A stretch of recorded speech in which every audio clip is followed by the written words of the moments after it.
کنوانسیون جوامع ایرانیان در کالیفرنیای آمریکا.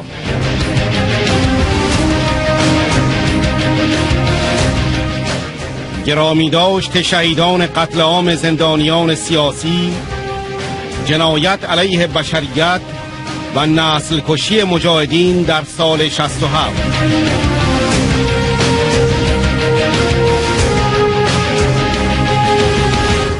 تهدیدات اتمی و تروریسم رژیم ایران، اعدام‌ها و سرکوب وحشیانه در برابر خیزش‌ها و نارضایتی اجتماعی، گزینه‌های سیاست در ایالات متحده آمریکا.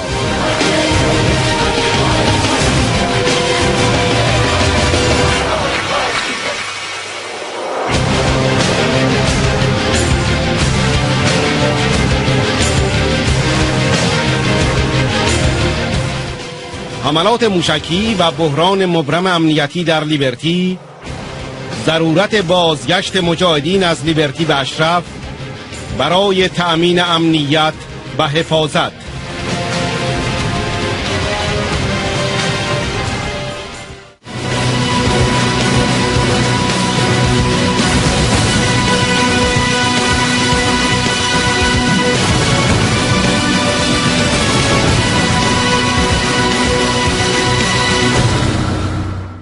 پیام حمایت ادرویس، رئیس کمیته خارجی کنگره آمریکا، به کنوانسیون جوامع ایرانیان در کالیفرنیا.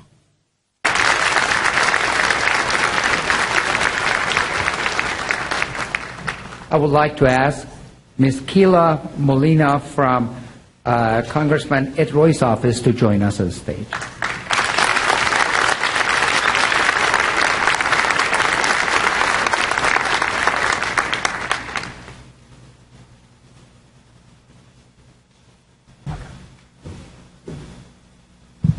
Good evening.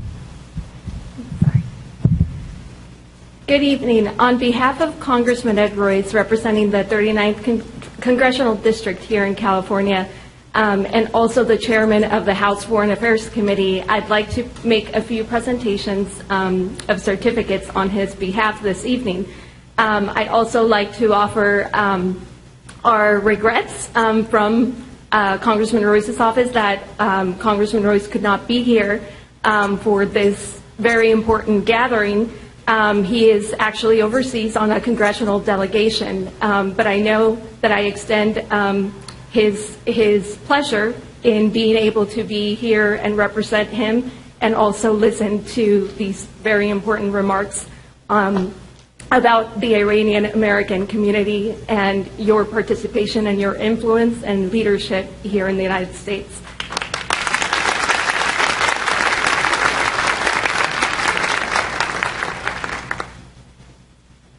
The first presentation that I'd like to make tonight is for the California Society for Democracy in Iran, and I would like to offer Congressman Ed Royce's heartfelt appreciation for your outstanding and invaluable leadership in organizing the 2013 California Iranian American Convention for a Democratic, Non-Nuclear, Secular and Republic in Iran. Your dedication to the Iranian community is greatly appreciated.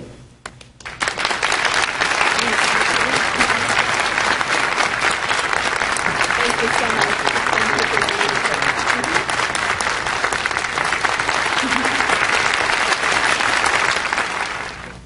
The second certificate I'd like to present is of congressional recognition, and it's presented to the Honorable Patrick Kennedy, U.S. Representative from 1995 to 2011.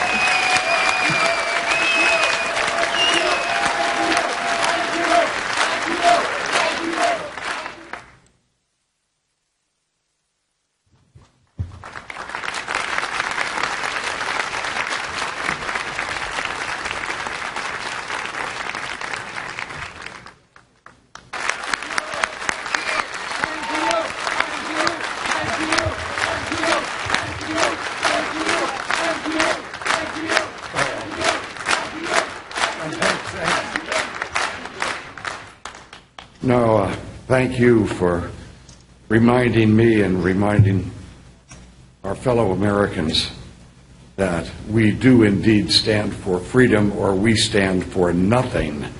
And that's what America has to stand for.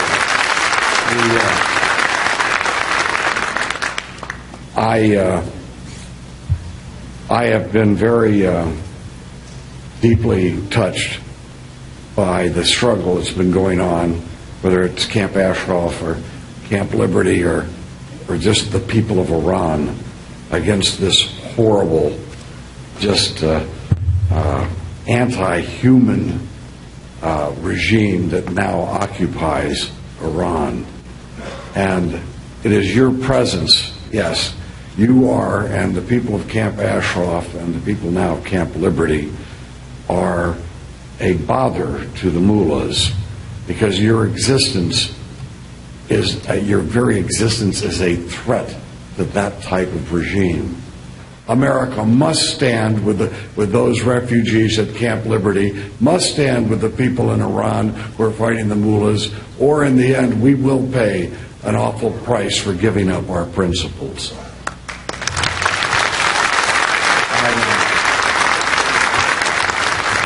I was just introduced as someone who believes in a strong national defense. Let me tell you this. There is no such thing as a strong national defense unless you are willing to go on the offense against tyranny and injustice.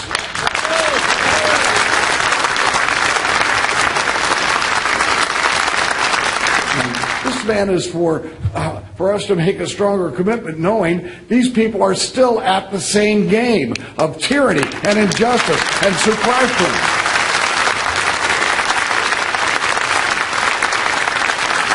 Hassan Rouhani,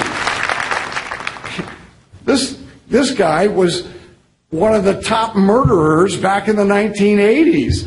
He organized the death that we recognize now as that ushered in this mullah administration over the people of Iran. And now he's picked what? He's picked the guy who massacred political prisoners. He's picked him as a justice minister. The world is there to be peace in the world.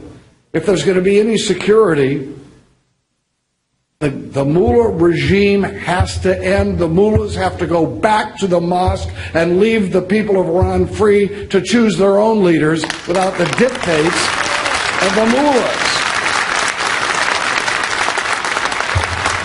And it won't turn out okay. It's not going to just turn out okay on its own. There's got to be action and planned out. There's got to be sacrifice. And there's got to be courage, because if we don't, it will get worse as they get some new president in who's really a grotesque murderer. But they'll say, oh, let's hope for the best. There's signs that things could get better. No, because it'll get worse. We'll end up with a mullah regime that has nuclear weapons. That's how it could get worse. We'll end up with a mullah regime that after they have nuclear weapons will be even more active in supporting terrorist elements around the world to try to terrorize the West and retreating from the world. The students in Iran understand the corruption and the brutality of the regime, and they long for an opportunity to live in a better country. And they have put themselves on the line. Perhaps the worst sin of the Obama administration was when those people rose up in the streets to protest the election 4 years ago. We said nothing. That is probably the thing that I resent the most. We've got to use our heads as well as our hearts if we're going to succeed in this historic endeavor, which is now our responsibility.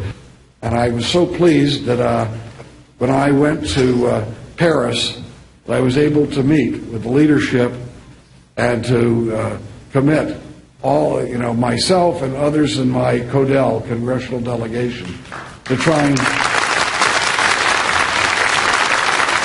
work. Because the one other thing that's very clear, and as I was leading up to, is, yes, there are Azaris, yes, there are Baluch, yes, there are Persian students and the Kurds, etc. But there are also people who have been struggling in the MEK all these years, and they deserve our respect and our support. And I will tell you, nowhere is this message going to be clearer than what we have just seen about Camp Liberty and Camp Ashcroft. If we permit these people to be butchered, which is what they would do, this is not the government of Iraq. This is happening because of the government of Iran. This is the mullahs giving a message to the people of Iran and everywhere else. This is what happens if you oppose us. We cannot permit the mullahs of Iran to get away with murder in order to send a message of oppression to the people of that region. We must stand behind the people at Camp Liberty, and if anything else, we must ensure that we have not succumbed to this horrible crime that has been committed, luring them into that small camp. I remember that whole thing. They were promised by us, the United States, that they would have safe passage, that they would then be able to go to countries that would give them safe haven. We cannot break our promise to those people without passing the word to all those others who oppose the mullah regime that they can't trust our word. We must stand for our word, support the residents of Camp Liberty in order to send a message to those who oppose the mullah regime. We are on their side, and you can trust us to be on your side against those tyrants. So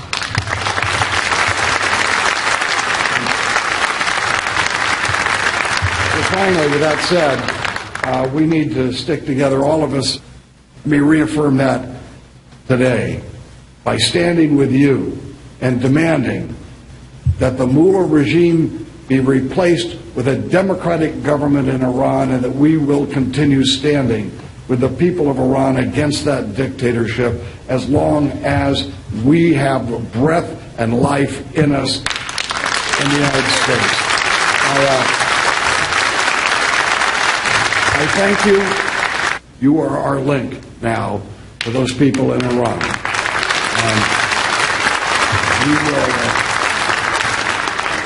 So let's do our duty and stand up for those values that make us Americans.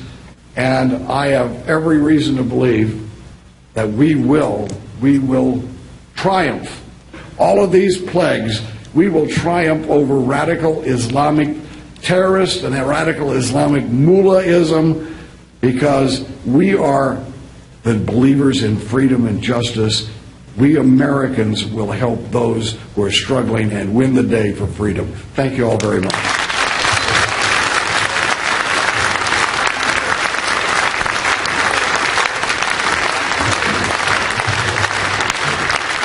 Ladies and gentlemen, I come here as a U.S. Congress member to express my solidarity with you for a secular and democratic Iran.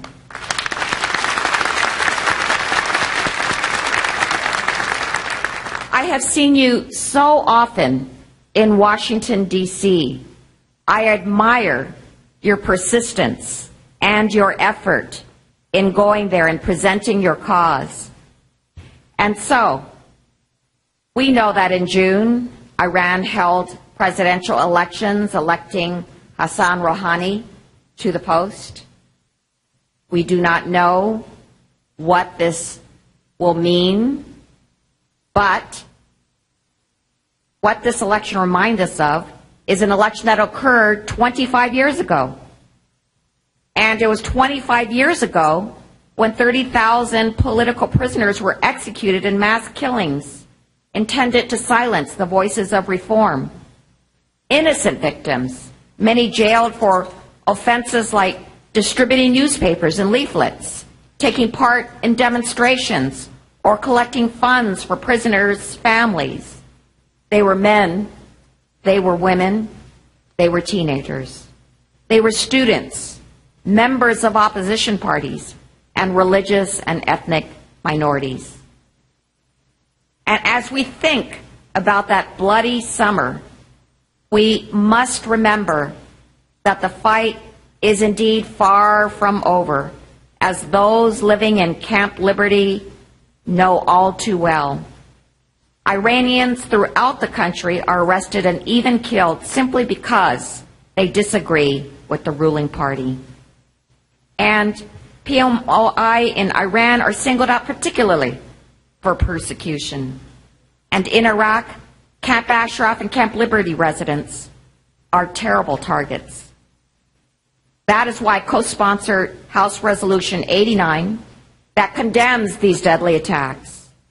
We must have security and safety for the residents of Camp Liberty. We must relocate the residents of Camp Liberty outside of Iraq or back to Camp Ashraf where they can finally be safe. We must do everything that we can to make sure that no more innocent lives are lost. Residents deserve helmets and protection vests. Residents deserve protection from rockets and bullets like the T-walls that were mysteriously removed. And residents deserve to see their doctors heal their wounds, their lawyers work on their relocations, and their loved ones knowing where they are, because they never know when the next attack will come. And so I want to tell all of you that your efforts are making an impact. They are changing things for the Iranian situation, for Camp Ashraf and for Camp Liberty. But we must not give up. We must continue. But I want to assure you, certainly, that your efforts have made a great impact on this Congress member, and I will work as hard as I can to make sure that there is democracy for the residents of Camp Ashraf and Camp Liberty, and that Iranians will become part of a democratic society. Thank you all very much.